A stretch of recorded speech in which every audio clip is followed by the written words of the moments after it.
Докторките Васил Капановска, Светлана Црнушева, Кевица Клифова и медицинската сестра Елизабета Тодорова од јавната здравствена установа Здравствен дом Велес, кои работат во итната помош, една седница беа во јапонската болница Токуда во Софија, соседна Бугарија.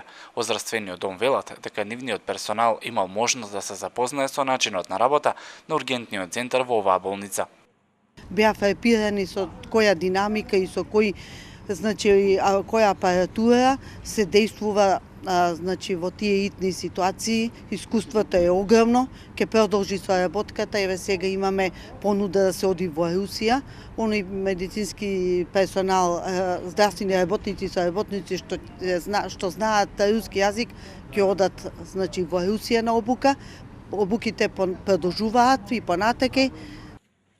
Од Здравствениот дом велат дека ќе продолжи трендот на посетување на обуки во болници, од каде може да се исцрпи поголемо искуство, особено за работата во итната медицинска помош.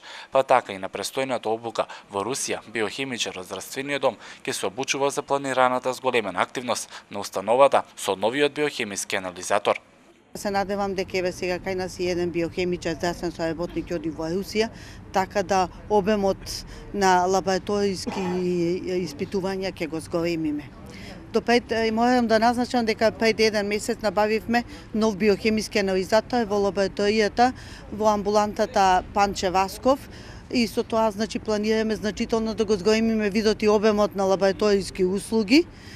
И не само да се зголеми, да се воведат нови лабораториски услуги, со што ќе се зголеми и буџетот на Здравствениот дом. Целта е ова. Заедно со тимот од Здравствениот дом на најодамнешната обука во Бугарија беше и медицинската сестра Јадранка Пенева од хируршкото оделение при општата болница во Велес.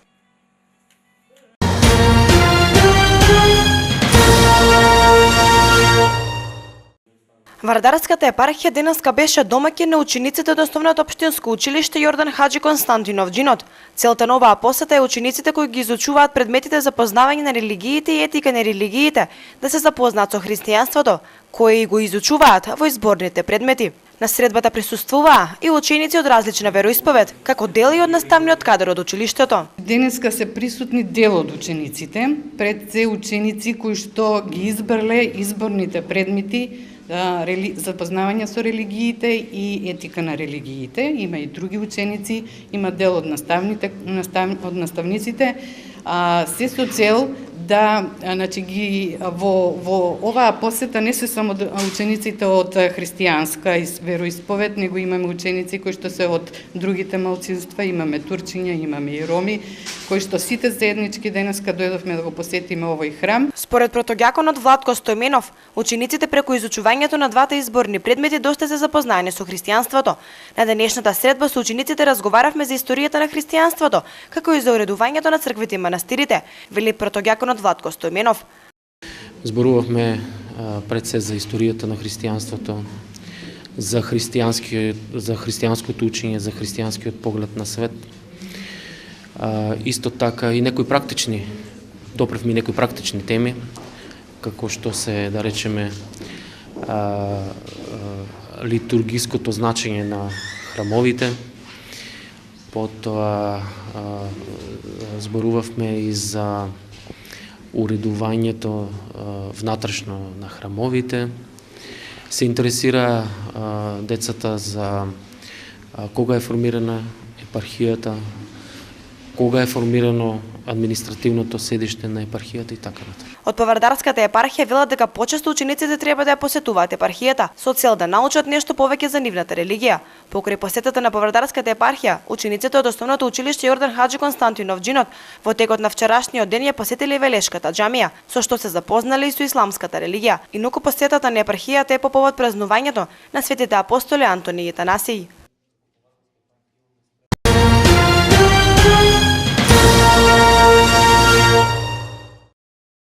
Околу 5000 слободни работни места им стојат на располагање на невработените во земјава. Од нив, вкупно 33 во Велес, сметководители, шивачи, возачи на автобуси, камион, продавачи, фармацевти. Ова се само дел од слободните места кои ги нудат велешките компании. Веб порталот на Агенцијата за вработување ги следи сите активни огласи на територијата на Република Македонија. Секој невработен Секој млад човек кој што се размислува каде се запише, што да избере, може да се насочи да види какви се 4-5 години назад статистиките за побарувани вештини и да кажеме занимање на пазарот на трудот и рече да, јас ќе одам на овој факултет или на ова средно училиште, за мене има надеж, има вработување по завршување успешно на тоа образование. Порталот е достапен 24/7, 365 дена во годината. Секој невработен се регистрира бесплатно, работодавците мора да имаат сертификат, токен за пристап. Значи, не мора да е невработен, може секој физичко лице кој што има основни податоци во агенцијата да го користи порталот. Пребарувањето на работните места се врши според местото на живење. Подрачната единица на агенцијата за вработување според профилот на работа представува корисна алатка не само за невработените, туку и за работодавачите. На лесен начин можат да дојдат до кадарот кој им е неопходен. Барателите на работни места имаат можности за бесплатна изработка на биографија, која сами одлучуваат во колкава мера ќе им ја представат на работодавачите кои бараат работна рака. CV-то е бесплатно. Тоа е Европас CV, значи алатка, која што и во Европската унија се користи. Самиот CV билдер ги води невработените низ целата постапка. Значи, работно место, занимање, познавања, сертификати и така натака, и на крајот му дава можност за некој колку е тоа CV успешно. Значи, колку е силно тоа CV да го дадат кај работодавачите. Значи, буквално тоа CV после може да го направат во 3, да конвертираат во 3 начини, значи на гледање, значи приватно CV, кој што може да го гледа работодавец само ако му дозволи невработениот, јавно CV, во кое што работодавачот може да му види генерали, име и презиме и така натака, или затворено CV кој што се гледа само на образбата, занимањето, но не без личните, не без име и презиме, град и така натака. Сите невработени лица кои бараат работа, овие информации ќе можат да ги добијат и преку новата апликација prv.mk, која е надградба на веб страната Job Market на агенцијата за вработување. Овде ќе можат да се информираат и за пракса и волонтирање.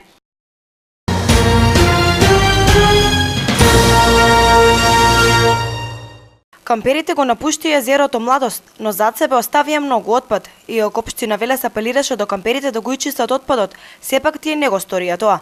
На новинарско прашање околу ова, градоначалникот Чадиев најаве дека штом дозволат временските услови, ќе биде исчистена површината крај езерото Младост.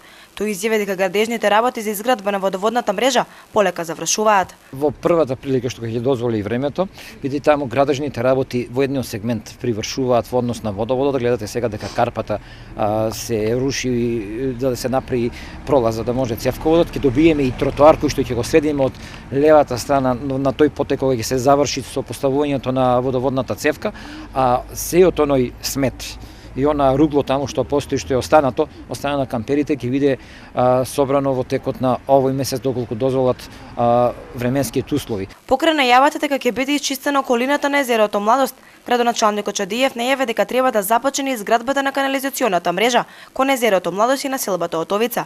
Поставувањето на канализационата мрежа општина Велес ја кошта околу 9.000 евра.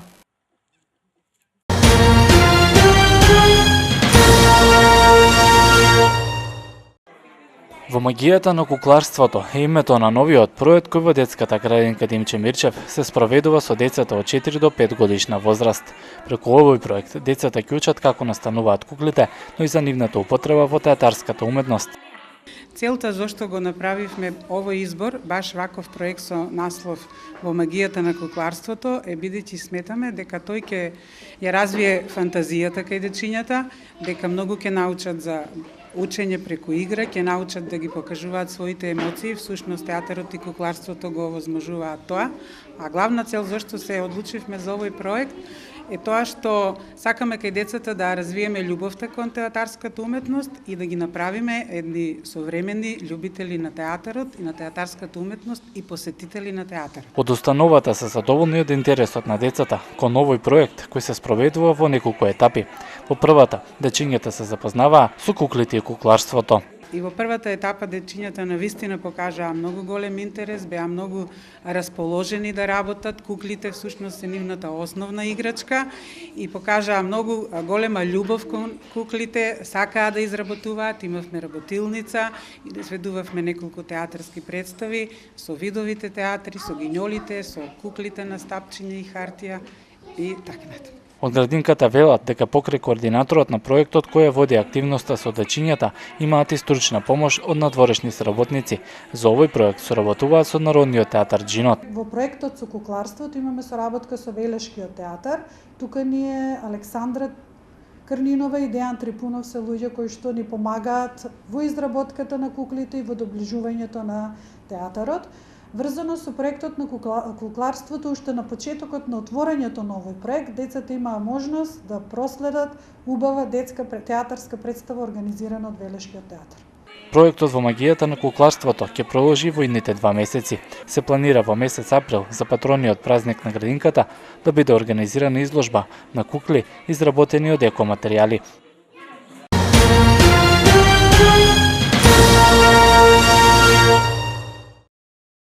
Рокот за поднесување на геодетски елаборати за легализација на диво изградените објекти продолжува до 31 декември 2015. Продолжен е и рокот за легализација на тераси, пренаменети во стамбен простор, и тоа до 30 јуни 2015. Станува збор за дел од измените на Законот за постапување со бесправно изградени објекти, кој владата го усвои на последната седница. Одлуката, велат надлежните, е донесена по извршените анализи и контакти, како со граѓаните, така и со геодетските фирми. Продолжување на рокот за легализација на тераси важи само доколку пренамената е направена заклучно со 3 март 2011. Одречи си 350.000 барања за легализација кои досега се поднесени во земјава, одобрени се околу 90.000. Инаку со измените се допрецизира и постапката за легализација на подземната инфраструктура.